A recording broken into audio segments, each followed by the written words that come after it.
Hey everyone, I am back and I actually wanted to do something a little different today. I am doing a kind of a craft with me video. This is not my work. I actually found this in a thrift store in Goodwill back before I got COVID, and I had put it aside because I wanted to do a craft with me video where I actually transform this. Now, I will say that I normally buy canvases, pretty cheap canvases. I go to, Dollar Tree and get those smaller canvases. You can go to Michael's sometimes, especially if you have like the 40% off coupon, and get them pretty reasonably cheap. But even then, they can be a little expensive if you're actually working with them on a regular basis. But when I was shopping, I saw this canvas, and it's actually quite large. This is a 16 by 20, which is bigger than the canvas that you can actually get at Dollar Tree. I think the largest canvas you can get there is 11 by 14, and it's a single canvas, so you pay $1.25 for each one, which is still pretty reasonable. But and they are also just a board mounted. This is a framed and stretched canvas, and I got this one for 99 cents.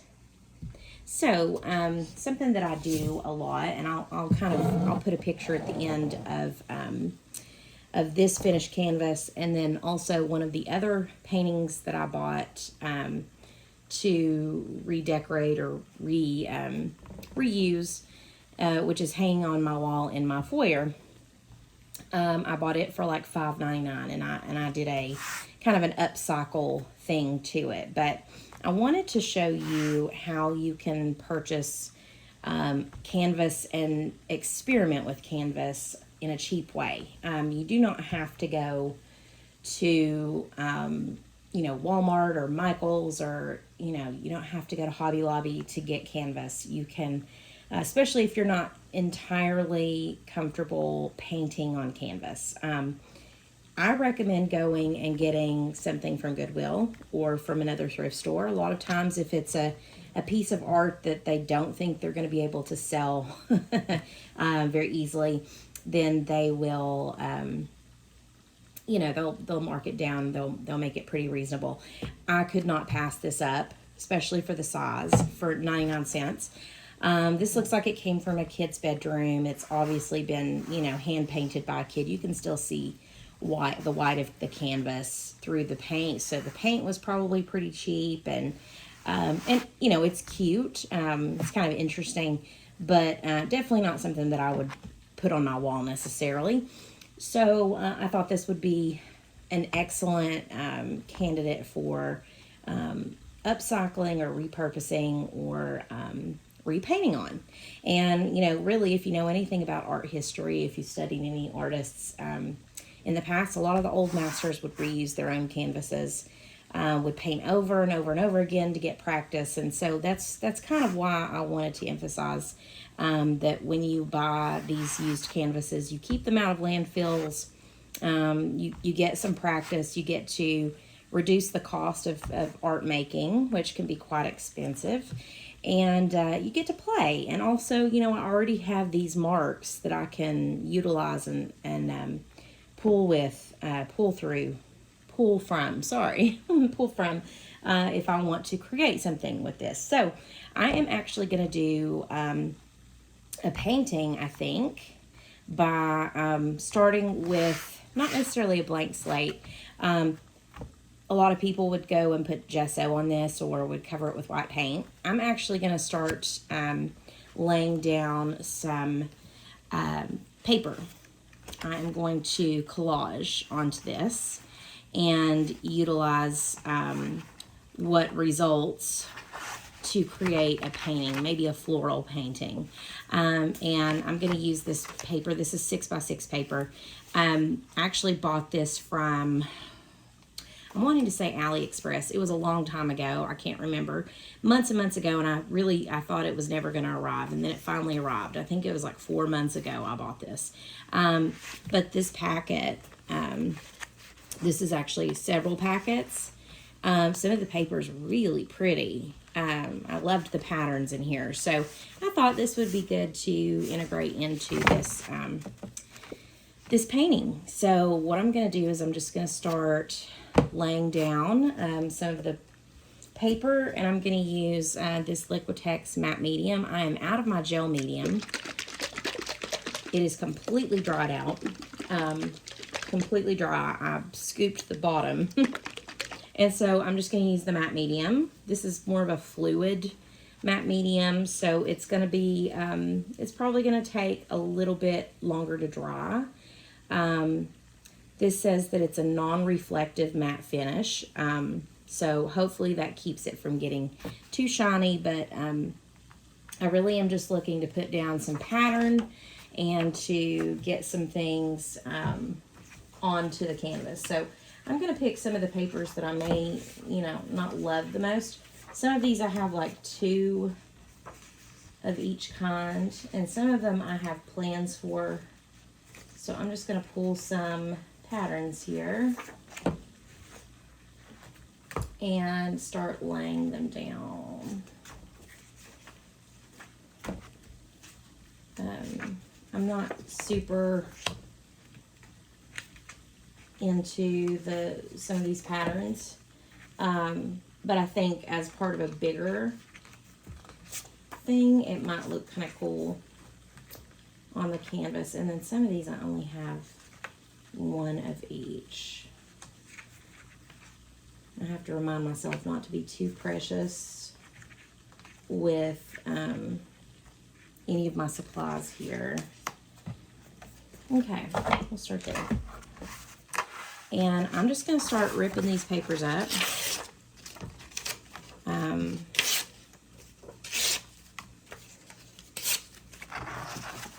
I'm going to kind of put them in a pile.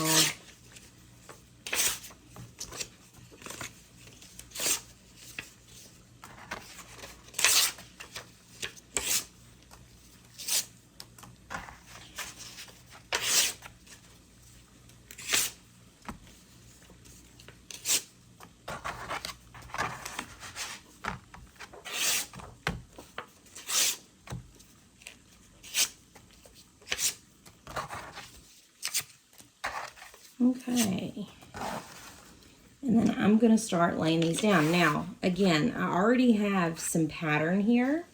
I might zoom in for you here. I already have these like swirly patterns, and I might want to pull from that a little bit.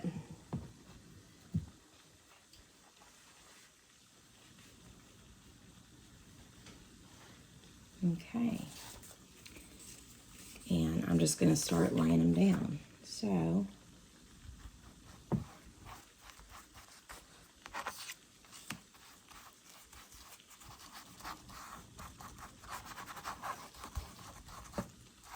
you have to use a good amount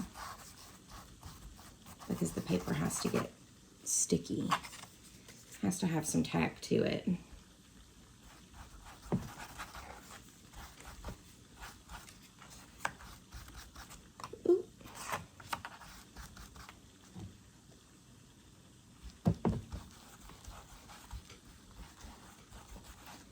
And if I can figure out how to speed up this part, I might do that for you, because I'm sure that this is not the most interesting thing to watch. But the biggest thing is going to be demonstrating to you what you can do. If you have papers,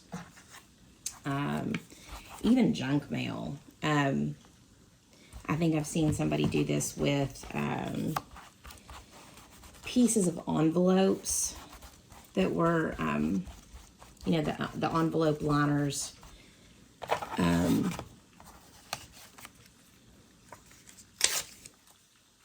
Because they have some unique colors and unique patterns, and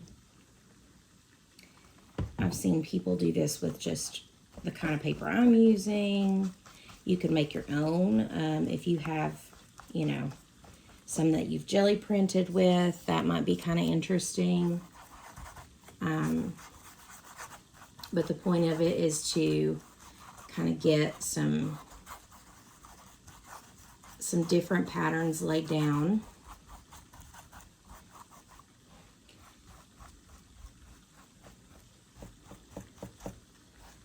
And to get kind of a varied surface. And I also like what happens here because you do have kind of a difference in height. You'll have some relief, meaning, you know, lower, and some texture created from the paper that will be different from just the canvas itself. So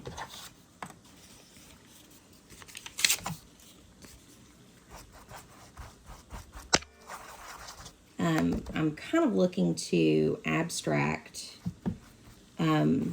what the canvas looks like right now. So in other words, trying to make sure that I don't really see any particular shapes or any images that my eye can readily recognize, because, you know, I'm looking to get away from what this painting is. I don't want it to look like a I guess this is a peacock. I don't want it to look like a peacock. I want it to be something different. I think I am going to go floral. So I'm going to have to make sure that I have, you know, it abstracted enough that you can look at it and see florals instead of a peacock. But part of doing that is altering the background, making sure that no words are showing through. I have kind of up here in the corner, I don't know if it's a name or just a word. Someone might be able to tell me that. I don't know if that's Spanish. If it's the word for peacock, I don't know if that's a name. I was not a Spanish major. I took French in high school, so I am terrible with Spanish words. I do know my colors in Spanish. Someone taught me that, but just trying to hide the things that don't look like what I want them to look like. And so I will kind of pause the video recording here so that you're not watching me do this whole step. But I will resume the video whenever I pick up at the next step, when everything's dry and I'm ready to do my next thing.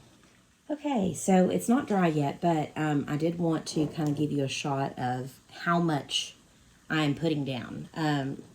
The great thing about this is that I'm putting down enough that my picture is now abstracted. I don't have any readily recognizable shapes or forms. It's just paper, just patterns, just you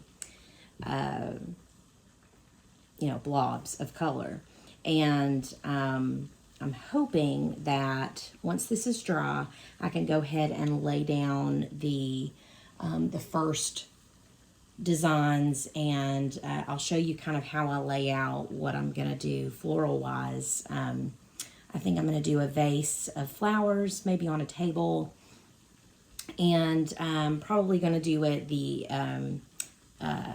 other way, probably not landscape. It'll probably be portrait orientation. So I'm just going to let this dry because it's, like I said, it's drying pretty quickly, but it's not quite dry yet. But I did want you to see kind of what this background looks like when I've laid down all the paper, and kind of what we're going to be working with in terms of color and shapes and line in the background.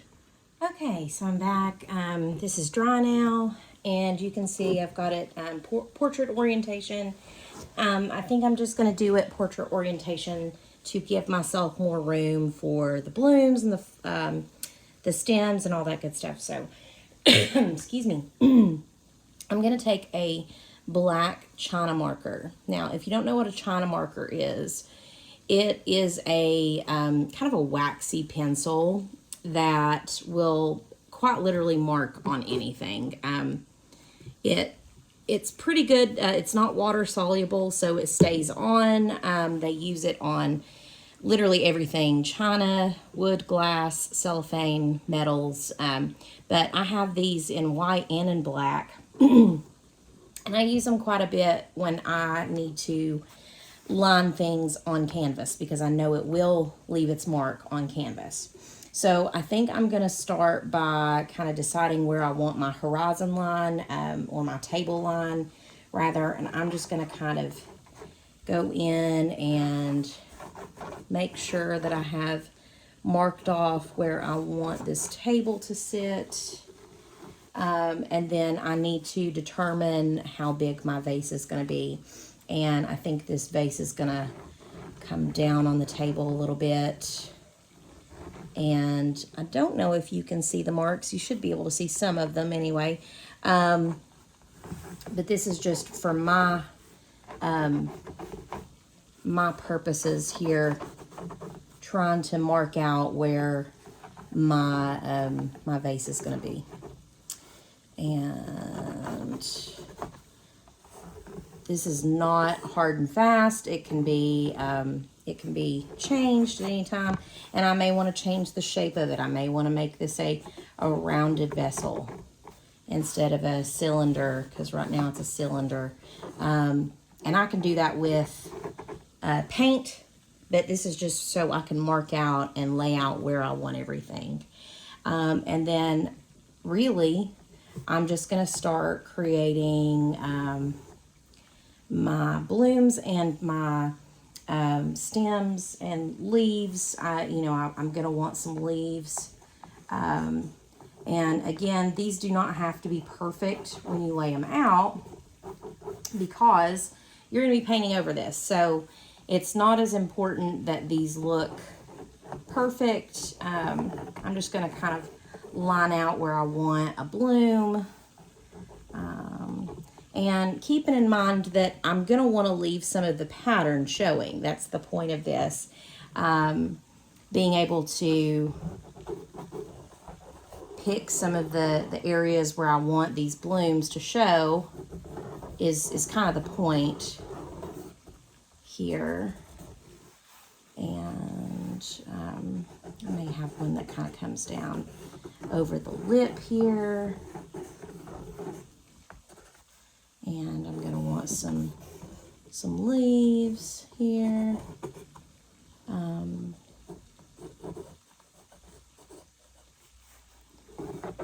Again, I don't know if you can see, but I am just determining where I want some of these things sticking out. Some of these things will be leaves, and as long as you've got it kind of marked out where everything approximately will kind of live, then that's really all that's important. You're not gonna have everything in perfectly placed. You want some things behind other things, and just kind of marking where you might want some of these things to live is the point of this exercise here. And I want kind of a wild bunch of stems. Maybe some of the tiny flowers will go in between, but my bigger flowers, those are the ones that I'm kind of laying out. And I'm going to see, can I zoom in here? I cannot. Okay. So I'm just kind of delineating where I want the blooms to live. And I'm going to be able to see this, especially when I'm painting around it. So it's not a big deal. I can always move the placement of these things later, but I'm just kind of giving myself kind of a space here and kind of trying to define where things are going to live on the canvas. I might have a big stem poking out the top there. Maybe a big leaf right here in between, and I may have some tiny flowers dotting in between, and some stems kind of coming out the sides of spilling out the sides of the vase. That's probably gonna be important too. Okay, and so as long as I have that kind of lined out, I'm going to know what to do for the rest. And then now is the time that I'm going to start. I'll put my chime marker up. I'm going to start. And I just have some of these cheap. I've got some Ceramco and some Americana. Most of that is the same, some Apple Barrel. I have just pulled some of the colors that are in the papers here to kind of make them line up, make them look cohesive. And then I am going to, I don't know where my other papers are, my palette paper. So I think I will just use parchment paper, and I can reuse the parchment. So I've got to decide what color I want my table to be. It's pretty purple down here. I might actually find purple and yellow. I need like a yellow color, but I don't know that I have a good yellow. And one thing about yellow is that a lot of times, especially the cheaper paints, the yellow is very sheer. So I actually might instead choose to do this blue. So I'm going to start with that.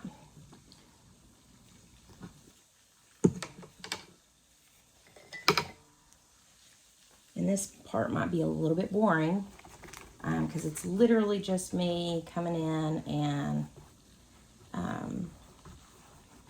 I'm not trying to necessarily cover everything, but I do kind of want this table to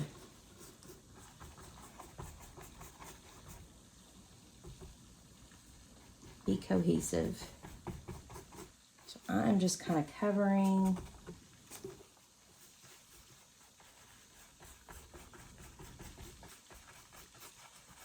And it's okay if some of these things show through. I can always come back and add more later.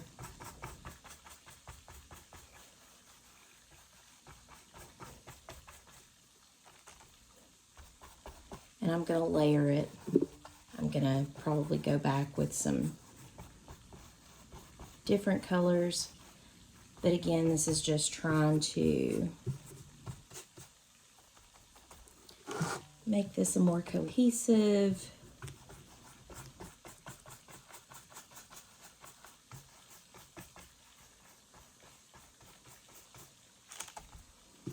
And you'll kind of see where you need to add more paint to places.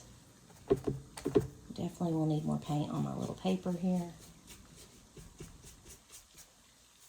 But the point of this is just to start now defining some of these spaces. Now, not all of your patterns are going to show through. You are going to cover some of them. The point is not necessarily to show all of the patterns. Part of why we did it the way we did it was because we wanted that texture on the canvas as well.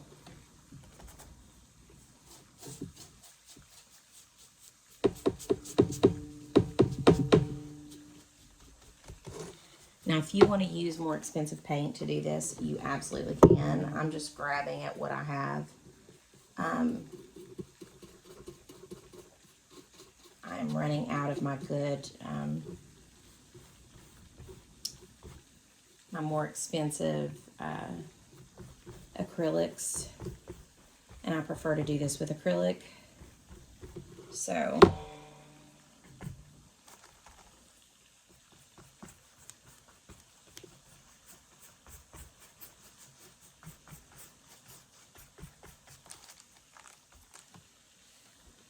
I am going to make sure that I get the sides of my canvas while I'm doing this. And if you want to collage onto off the sides of your canvas, that's great too. I know I'm probably not doing this on camera.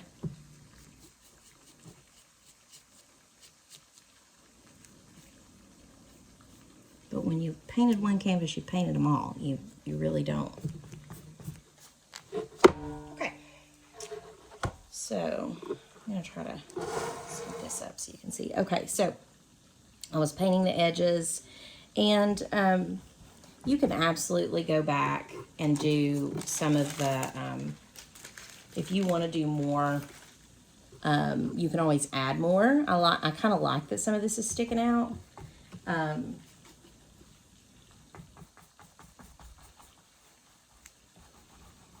I kind of like that it's giving it a texture. I may even go in with some,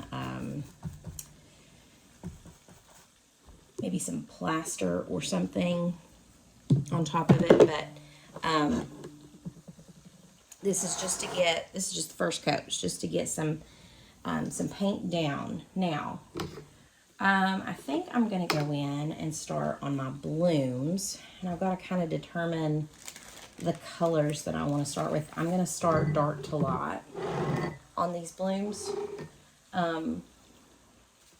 So my darkest, I actually did not pull. I've got a light pink here, and then I have mostly purples. So I think I'm going to pull a darker pink,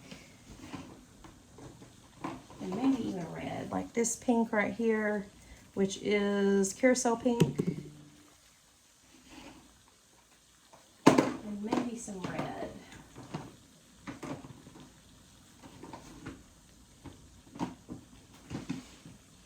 Just to have some of the darking. Gosh, I have COVID brain, y'all.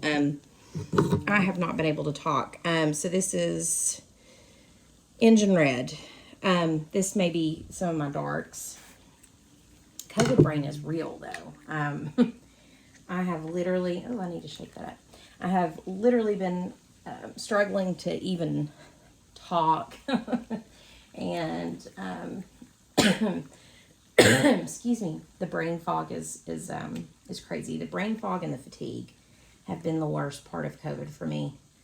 The fatigue, and I've had a little bit of vertigo. I've not really felt like sitting at my desk every day, so that's been a struggle. Okay, and I'm just going to go in and I'm going to start very messily putting some color down. Some of these things are leaves, and I'll have to go back and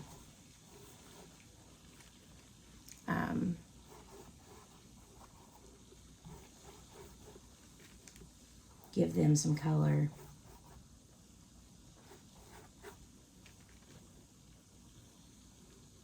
I think I'm going to go kind of in the same direction with these darks, because the thing of it is, my light should be coming from the same direction on all of the blooms. I'm going to need to decide where my light source is. And from what I can tell, my light source is coming in from this direction, because I seem to be doing all of my darks in the same area. So I'm going back in, and I am trying to do this as thick as I can. Again, it might be easier with some of the more expensive paints because they don't dry quite as quick. Or you could use a paint extender that extends the open time of the paint. And I plan on going back in and doing lots of layers of color here, but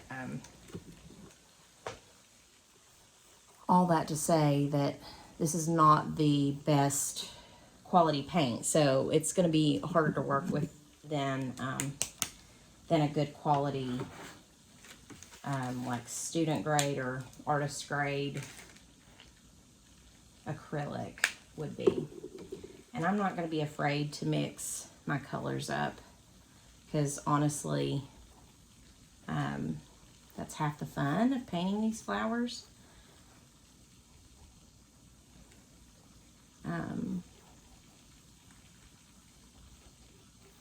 I kind of like the smeary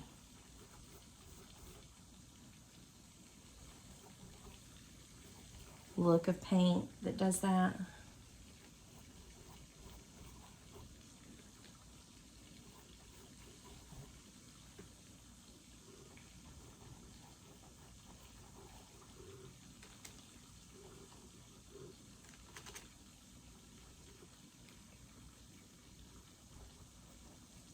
Just keep in mind that the thicker you put the paint on, the longer it takes for this to dry. That may or may not be a good thing. You may want your paint to dry faster. You may want to do lots of layers that aren't mixed up. So again, just whatever you kind of want to do.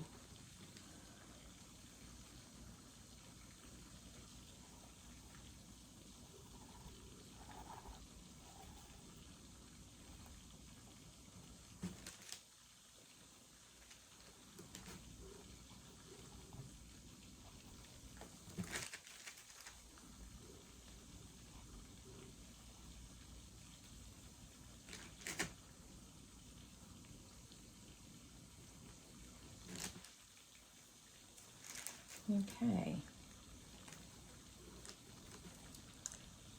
I'm going to add some of this. This is Cameo Pink by Apple Barrel. And I might mix some of this in, especially on the tips here of the flowers. This one seems to stand out really well against that darker color. And I'm just, you know, these are not like perfect blooms or anything. This is just very abstract and very messy.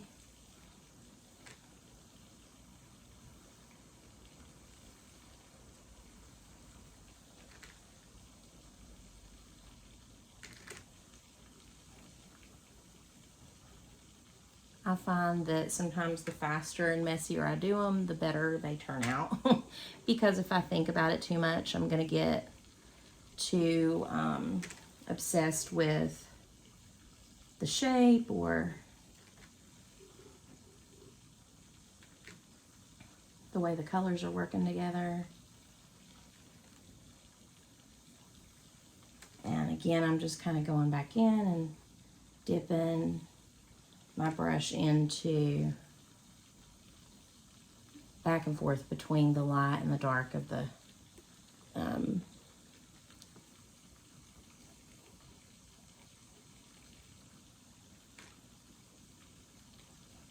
palette that I have here. And I really like working my way outward and leaving the darker on the underneath parts. It kind of gives it the impression that there's light hitting the outside parts of the buds. It gives it some depth. And again, these are not super professional, like, you know, but they have kind of a pretty quality, I think. And you can literally take forever doing this, just kind of expanding them and making them look pretty.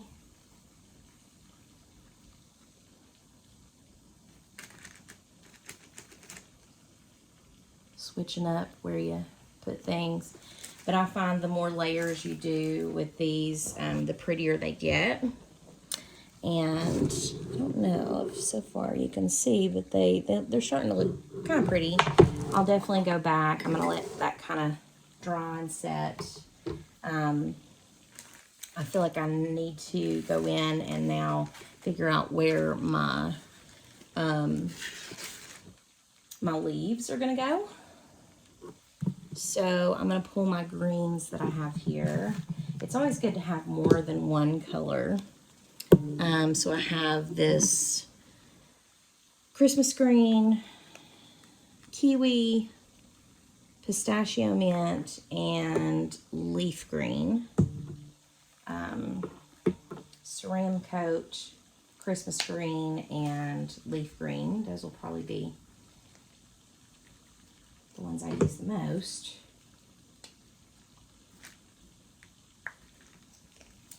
And then a little bit of this pistachio mint, I think, for highlights and just to kind of vary it. Maybe some of this kiwi. I'm just going to put it out. If I don't use a lot of it, then that's fine. I might want to use it on the background. Okay. And I have several brushes ready to go for this type of thing. So what I'm going to do, I'm going to start again, like I did earlier, with just the darkest color, and I am just bringing things out of my bouquet.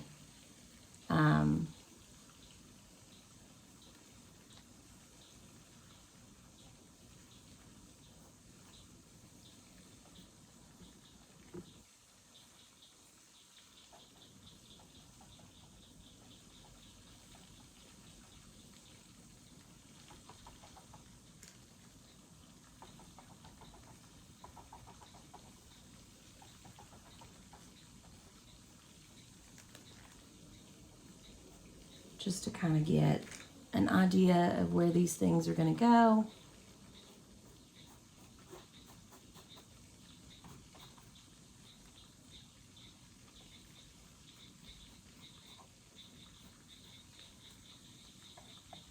I need to wet my brush a little bit here because it's being weird. And you'll probably notice I'm not probably using the best brush for this either. I do have some thinner brushes with shorter bristles. I might actually pull that out. I'm bad to just grab what I have.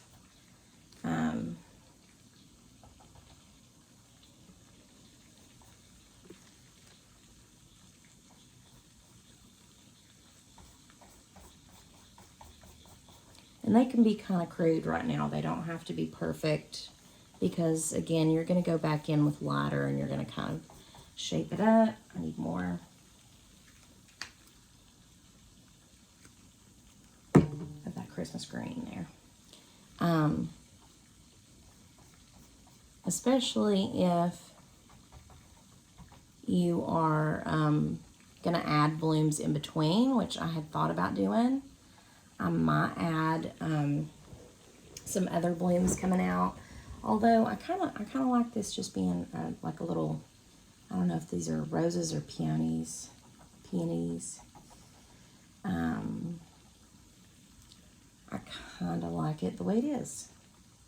I had planned on maybe putting some yellow blooms coming out, but I'm not really that pressed about it, honestly.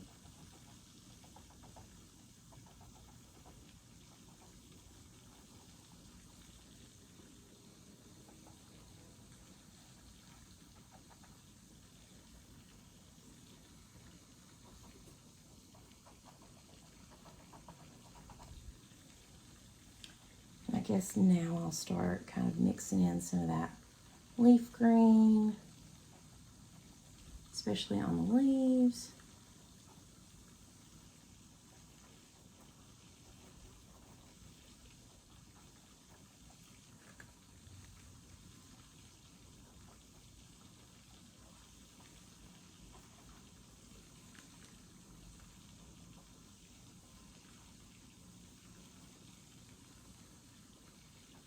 And it's okay if it's kind of a dry brush, because that honestly gives it kind of a streaky feel.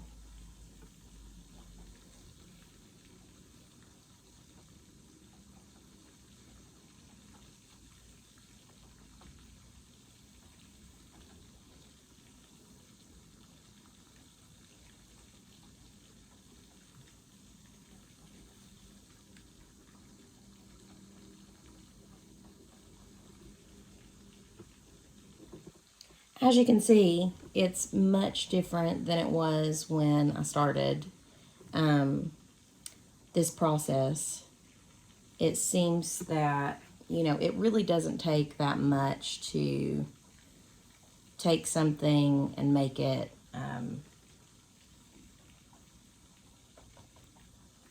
pretty.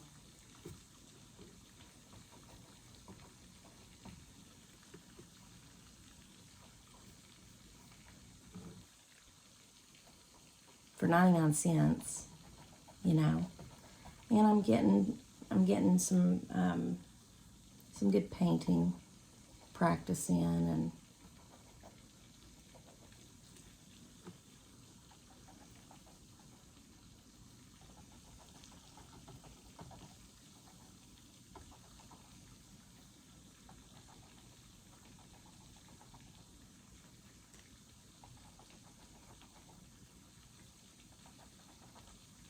I like what happens when you start mixing in some of those lights. You start to get some depth because they start to pop out.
Feels like there should be a bloom way up here,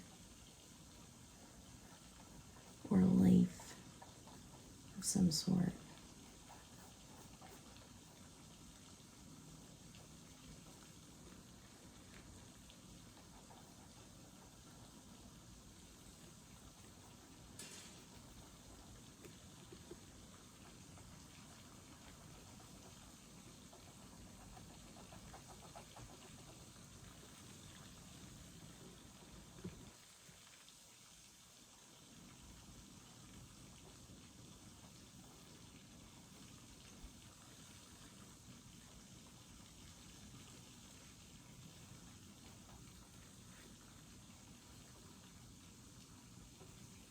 This is why acrylic is honestly the perfect paint to use for this type of thing, because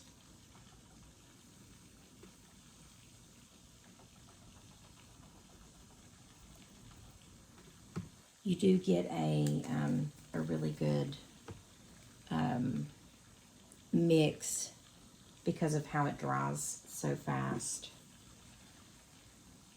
So I'm going to keep painting on this. I'm going to keep recording just because I don't know if some people will be watching through this. Some people really like having the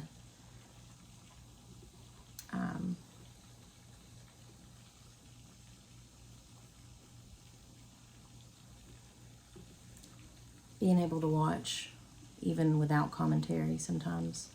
So I'm going to keep on.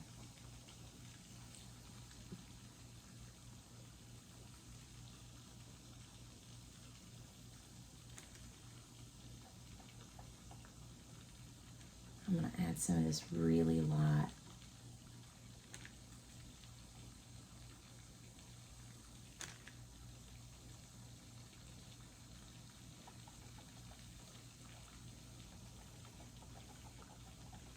just to kind of give that thorny or bushy quality to some of it. almost dry brushing it on. I think I want.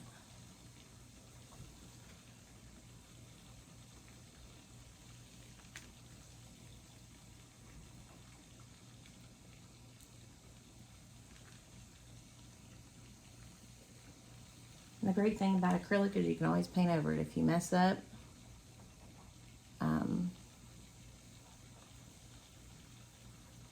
Just paint over it.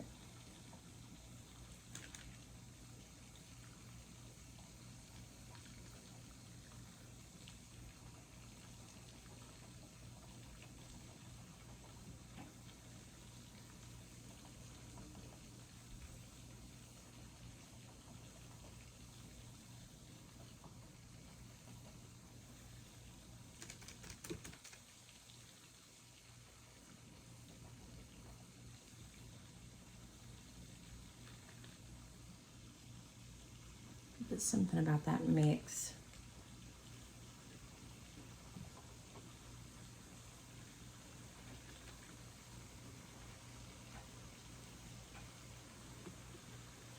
Seems to hide a lot of mistakes. You can probably hear the rain outside.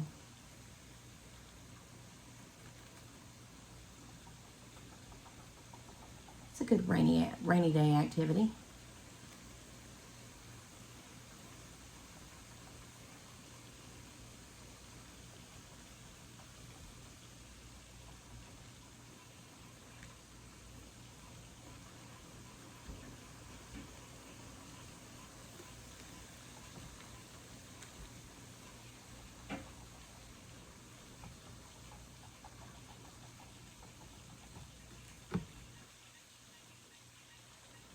I'm actually pretty impressed. Looks better than I thought it was going to.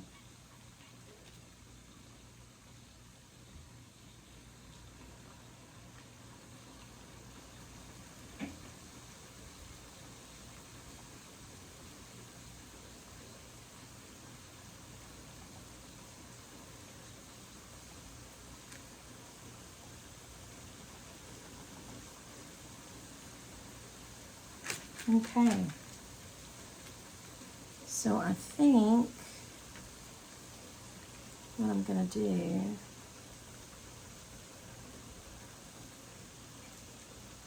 I may want to add something in here.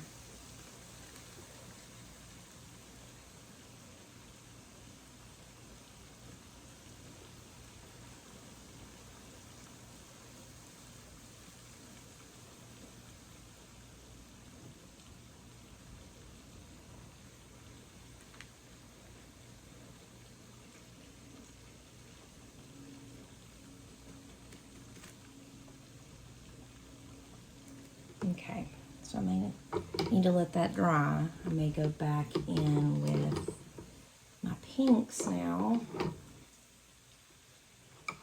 Excuse me. And add to what I've done because they're still pretty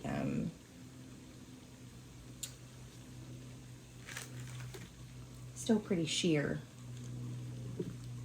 for my taste. So I'll grab some more red. And they're pretty well dry at this point. There may still be some small spots that are a little damp, that they'll be fine.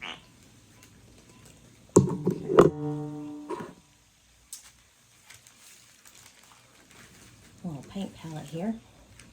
I'm using parchment paper, in case I didn't say that earlier. Okay. And again, I'm going to go in really thick. And I really think I like that. It's Cameo Pink by Apple Barrel. I think I like that. I think it is definitely making the look that I wanted more so than any of the other colors. And again, I'm just going around.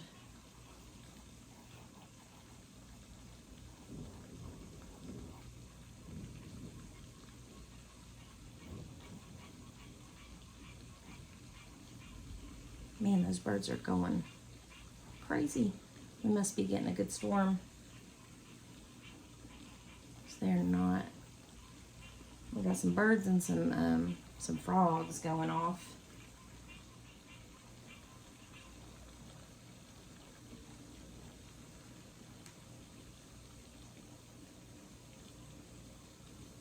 And you may get to a point where you're like, oh, I completely ruined that flower. It's okay, just let it dry. And go about your business. Sometimes with these flowers, it's quite literally just layering multiple times.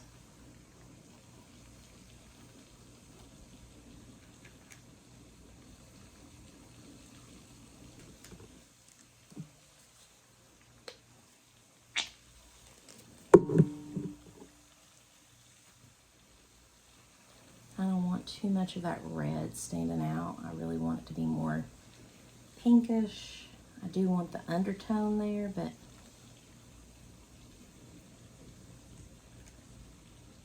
I'm not trying to have all red blooms here. I'm going to go back and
okay.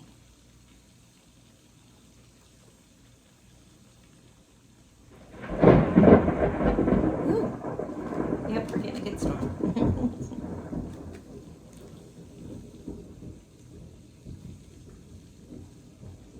And I may have to do yet another layer on these flowers because I think I've mixed a little too much of the white in. But there we go. I think I will give these flowers a break and start doing my background. And then by then I might be able to fix the flowers. But there's what we are doing so far. I'm going to go ahead and stop this video in case our power goes out, and let it dry and resume when I do part 2. So far, I'm pretty happy with what I've got. Let me know what you think. Happy crafting.